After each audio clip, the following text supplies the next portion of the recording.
Bueno, compañeros, este video lo hago para las personas que no pudieron estar en las sesiones del miércoles y el jueves, del miércoles. Bueno, y lo que les quiero explicar es, la sesión del miércoles hablamos del mantenimiento y la sostenibilidad de praderas en campos de forraje. Entonces,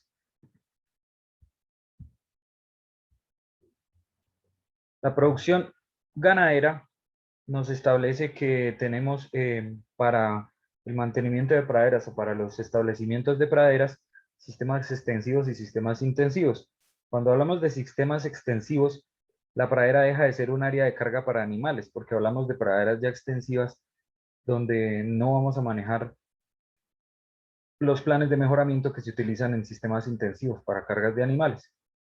Y en los sistemas intensivos hablamos de planes de mantenimiento, fertilización, manejo de plagas y enfermedades y malezas para hacer pues ya un área amplia de oferta forrajera y suficiente alimento para nuestros animales. Hablamos del uso de las especies forrajeras según su hábito de crecimiento. Entonces ahí hablamos de que existen especies forrajeras que son gramíneas y otras que son leguminosas. Para el caso de las gramíneas, es decir, los pastos que nos proporcionan la parte de carbono de nuestras plantas, la parte de intercambio de carbono, hablaríamos de erectas, semierectas, decumbentes, y entre las decumbentes dividiríamos en rizomatosas y estoloníferas. Entonces, las especies forrajeras pues presentan pues bastantes diferencias de crecimiento. Entonces, hablemos de las gramíneas forrajeras erectas, que tienen un crecimiento de desarrollo robusto y con largos tallos y distancias amplias entre los entrenudos, y se hace conforme a un crecimiento de arquitectura erecta que determinan un empleo para corte mecánico con uso de grandes áreas de cosechadoras, picadoras, guadañas o segadoras, o en pequeñas áreas manualmente con machete. Entonces, para estos tipos de leguminosas, favorece las mezclas con leguminosas. Para este tipo de forrajes erectos, hablaríamos de que existen los pastos elefantes, eh, los sorgos forrajeros, el pasto imperial, el pasto Guatemala, el pasto brasilero. Entonces, por ejemplo, este que vemos acá es el pasto elefante, que es un pasto parecido a la caña de azúcar, y pues son pastos en realidad para cortes, pastos grandes. Ese pasto no se podría dar acá en algunas ocasiones porque digamos que son pastos que necesitan de un clima diferente para su proliferación. Y este es el sorgo forrajero que crece más o menos, este sí se va por acá, ese crece como la mata de maíz forrajero. ¿Listo? Entonces, las otras son las gramíneas forrajeras con crecimiento ascendente o semierectas. Estas especies tienen un crecimiento indeterminado y según el manejo que reciban pueden comportarse como especies para pastoreo. De porte bajo como acostado, si por el contrario se cosecha, se realiza mecánicamente con machete, guadaña o cosechadora de forraje, su crecimiento es más erecto, lo que permite ser cortadas. ¿Listo? Entre las especies de uso tradicional de este tipo de morfología están las gramíneas como las guineas, los pastos alemán, las braquiarias y las especies de braquiarias bisanta y marandú. Esta que vemos acá es el pasto alemán. Y esta que vemos acá es la braquiaria brisanta o arandú. ¿Listo? Las gramíneas forrajeras decumbentes o de crecimiento postrado pues son las que crecen más al lado del piso, y dentro de esas podríamos encontrar, por ejemplo, el Penicetum clandestino, el pasto estrella y el pasto azul. ¿Listos? Entonces, ahora las leguminosas se dividen en herbáceas o arbustivas, por ejemplo, como el trébol rojo. Existen rastreras, estoloníferas o bejucos y enredaderas. ¿Listo? Las herbáceas y las arbustivas son como el trébol rojo. Las leguminosas herbáceas son importantes en las praderas por situaciones fundamentales. Primero, sus raíces hacen simbiosis con bacterias del género Rhizobium fijando nitrógeno al suelo. Y segundo, sus hojas incrementan el valor nutritivo a la pradera, mayor contenido de carbohidratos y proteína. Las encontramos de dos tipos, bejucos o enredaderas.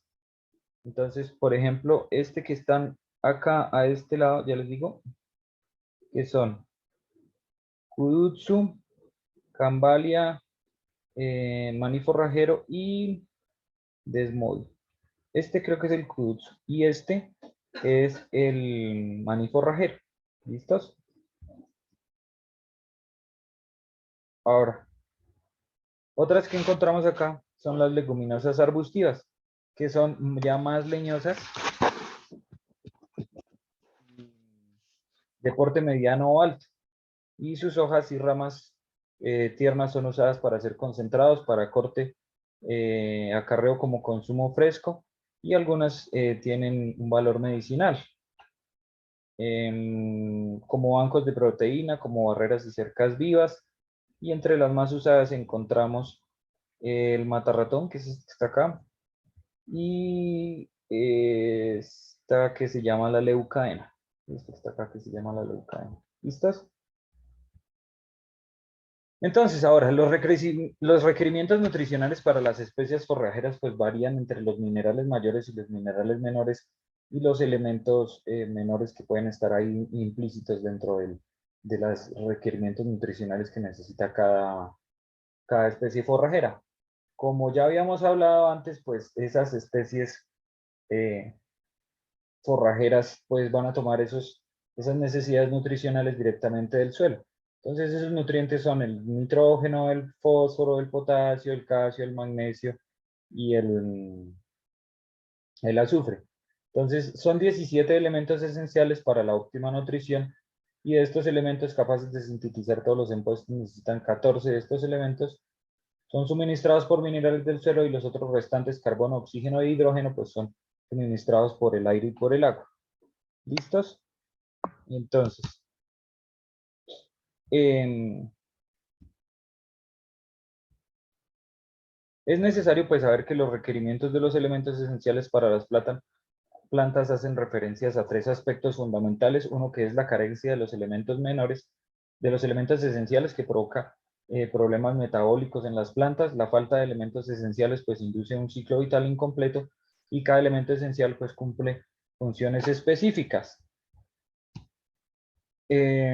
Los elementos que se necesitan para que las plantas generen su buen proceso de metabolismo y su buen proceso de crecimiento se dividen en macronutrientes y micronutrientes.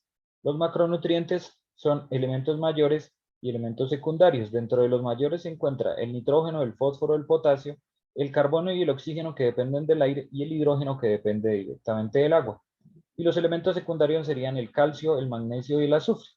Y los elementos menores que son el boro, serían los micronutrientes, que son el boro, el cloro, el cobre, el hierro, el magnesio, el zinc, el molibdeno y el cobalto. ¿Listo? Esos son los importantes.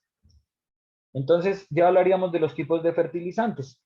Y me gusta esta fotico porque hablábamos el otro día con esta foto que nos habla de las carencias y de ciertos fertilizantes o de ciertos elementos dentro de la planta. Y entonces es que, por ejemplo, si las hojas están así que se vuelven como rizadas y pálidas, es por falta de calcio. Que si hay falta de hierro, las hojas se van a devolver de un color amarillo y en las hojas nuevas, incluyendo la nervadura, que son un poquito más pálidas y hay falta de magnesio, que tienen algunas pinticas, pequeños agujeros en las hojas si hay falta de potasio, que si hay falta de nitrógeno, las hojas viejas forman un color verde pálido y amarillo que empieza su avance desde la punta, que si falta fósforo, las hojas se forman amarillas con zonas muertas y su avance acaba con la hoja rápidamente, y que si falta azufre, son poco desarrolladas las plantas y se ven plantas enanas y atrofiadas y las hojas forman amarillentas y se pueden confundir con falta de nitrógeno también. ¿Listos? Y aquí pues ya miramos una hoja sanita, una hoja que no tiene falta de nada. Entonces, cuando hablamos de los fertilizantes y de los tipos de fertilizantes, pues hablaríamos de que existen unos fertilizantes químicos, unos fertilizantes orgánicos y unos fertilizantes microbiológicos. Cuando hablamos de los fertilizantes químicos son los que aplican los elementos esenciales que necesita el suelo y que tienen distintas fuentes netamente químicas, pero que estos fertilizantes no necesariamente son apropiados para establecer en nuestras producciones ganaderas y alimenticias debido a que no son amigables con el medio ambiente. Entonces van a dañar algo de los forrajes que tenemos nosotros en nuestras, o de las otras plantas que tengamos nosotros en nuestras praderas, van a afectar a los animales y a la microbiota que está dentro de esas praderas, los microorganismos que hacen parte de la, de la, de la materia orgánica de esas praderas, y fuera de eso vamos a dañar las aguas por efectos de escorrentía y por efectos de erosión del mismo suelo. Entonces tenemos fertilizantes químicos como el nitrógeno, el fósforo, el potasio, el magnesio, el azufre, el calcio, el boro, el molibdeno, que tienen pues unas fuentes establecidas y tienen unos nombres comerciales. Pongamos por ejemplo que el nitrógeno es amoniacal o nítrico, que son las dos distintas fuentes del nitrógeno, que el amoniacal lo obtenemos de la urea y que los nitritos y nitratos se manejan como nitrito de potasio, amonio de calcio, que se consiguen como nombres comerciales en las agrícolas donde venden todos estos productos químicos. ¿Listo? Lo mismo nos pasa con los fertilizantes orgánicos. Entonces, los fertilizantes orgánicos, ya hablaríamos de que los fertilizantes orgánicos necesariamente son desperdicios de las heces de los animales, pero no tienen que ser directamente las heces aplicadas sobre la pradera, porque las heces como tal tienen un proceso de acidez o un proceso de descomposición que puede afectar también la pradera. Entonces, lo que nosotros deberíamos realizar son procesos de compostaje donde reunimos las heces con tierra, con lombrices, con materia microbiana, con materia orgánica, con desperdicios de pradera, con desperdicios de cocina, con desperdicios de frutas, de todo esto. Y lo que vamos a hacer es generar un compostaje, aplicarle de pronto un poquito de calcio para manejar pH, que no sea tan ácido por compuestos nitrogenados, y vamos a manejar ya fertilizantes orgánicos, dependientes netamente del estiércol. Ahora haríamos de la gallinaza, en el caso de la gallina, de la bovinaza, de la porquinaza, en el caso del cerdo, de la equinaza, en el caso del caballo, y de la bovinaza en el caso de las ovejas, donde nos dice que por cada 1000 kilogramos de estiércol, más o menos existen unos porcentajes de nitrógeno, fósforo y potasio que se pueden presentar dentro de estos fertilizantes, y estos son los porcentajes de nitrógeno, de fósforo y de potasio que presentan estos fertilizantes, que nos pueden brindar impresiones de buena fertilización en nuestras praderas. Entonces, tener en cuenta eso para próximas ocasiones. Además que los fertilizantes orgánicos pues pueden generar algún tipo de afectación al suelo, pero no son tan agresivos como van a ser los fertilizantes químicos. ¿Listo? Entonces, Mila en el 2009 afirma que el estiércol como fuente de humus tiene una riqueza del 10%. Esto quiere decir que por cada tonelada de estiércol aplicado se incorpora al suelo 100 kilos de humus. El promedio se ha determinado por tonelada que los aportes de excretas de animales de establo de otros minerales es de azufre de 0.5 kilos, de magnesio 2 kilos, de calcio de 5 kilos, de 30 a 50 gramos de magnesio, de 4 gramos de oro, 2 gramos de cobre por cada 100 kilos de materia orgánica que implementemos ahí, de fertilizantes orgánicos. Por cada bulto, no, por cada 2 bultos, porque esos venden bultos de 50 o de 40 kilos. Y las otras son los fertilizantes biológicos, que es lo que están implementando ahorita. Y los fertilizantes biológicos hacen parte de células vivas o latentes de cepas microcombinadas eficientes y fijadoras de nitrógeno. Entonces lo que hacen es coger los microorganismos, crean los cultivos de esos microorganismos y los proliferan, y luego los envasan en productos que van a generar para hacer fertilización en las praderas. Lógicamente estos microorganismos en laboratorio se escogen directamente para lo que se necesitan. Si necesitamos fijaciones de nitrógeno, fijaciones de fósforo, de potasio, de calcio, y esos microfertilizantes biológicos son los que envían las casas para hacer la fertilización. Los fijadores biológicos de nitrógeno tienen una falencia, es que son un poco costosos. Este Nutrimon triple 15 se puede conseguir en unos 60,000 pesos, pero este microligrante, que es uno más compuesto, vale 600.000 pesos el bulto de 50 kilos. Entonces eso sí nos generaría a nosotros pues muchas más adiciones económicas. ¿Listo?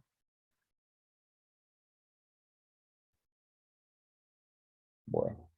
Entonces, los solubilizadores de minerales insolubles de fósforos son de extrema importancia también, que son otros fertilizantes que manejamos. Podemos manejar también las micorrizas, que son hongos que se aplican a las plantas para generar adiciones de materia orgánica, para que se vaya creando materia orgánica. La otra es que los planes de fertilización para el mantenimiento de praderas. Entonces, el contenido de los pastos de nitrógeno, de fósforo, de potasio, van directamente a la orina y a las heces de los animales, y este intercambio con la pradera pues nos puede generar algo que se llama el reciclaje de nutrientes. Entonces, esa misma incorporación de las heces dentro de las praderas que nos puede ayudar en la etapa de fertilización. Hablamos de una tabla que nos indica la estimación o extracción y resustitución de nutrientes de especies forrajeras tropicales establecidas en Colombia de acuerdo a la producción de materia seca. Encontramos en esta tabla pues las cantidades por kilogramo por hectárea por año por materia seca, que más o menos son para el Kinggrass de 30.000, para la braquiaria de 16.000, para la guinea de 20.000, para el puntero 18.000 y para el pasto imperial de 22.000. Y entonces nosotros hablamos que, por ejemplo, el Kinggrass tiene unos contenidos de extracción de kilogramos por hectárea de 480 kilogramos de nitrógeno, de 75 kilogramos de potasio, de 900 de 75 de fósforo, de 900 de potasio, de 75 de calcio, de 60 de magnesio y de 15 de azufre. Entonces estas son las cantidades de extracciones que se generan en los procesos de ganadería con los distintos pastos que nosotros utilizamos en la zona de Colombia. Y ahora hablaríamos de que existe una fertilización estratégica, donde las fuentes químicas son las que no vamos a utilizar y las fuentes naturales, ecológicas y orgánicas son las que vamos a utilizar, donde vamos a generar unas actividades rutinarias en finca, unas actividades estratégicas en la fertilización y unas alternativas estratégicas en la fertilización también. Las actividades en finca, pues es la inoculación de la semilla del pasto como tenemos ya, y un reciclaje de desechos orgánicos y de cosecha para manejar nuestras fertilizaciones a posteriori. Y las actividades y estrategias sería fertilizar al inicio y al final de la época seca para evitar bajas en la oferta forrajera de época lluviosa. Fraccionar la fertilización de 2 a 4 aplicaciones. Usar fuentes complejas de mezclas físicas, gránulos de similar tamaño. Y las alternativas sería pues el uso de fuentes inorgánicas en establecimientos, que serían las escorestomas, que sería como los microorganismos que ya les había dicho. Establecimiento de leguminosas forrajeras y el uso de especies forrajeras tolerantes a niveles bajos de fertilización.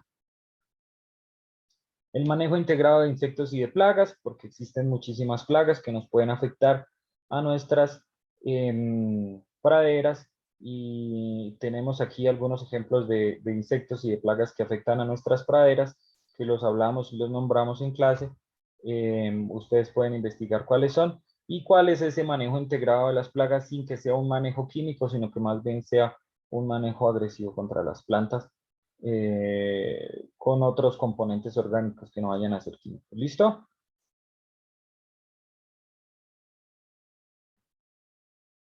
Las malezas, que son factores que favorecen la invasión de arbences. Entonces, las malezas se pueden generar por sobrepastoreo, por excesiva carga de animales manejados en pastoreo continuo, el uso de pastos poco adaptados.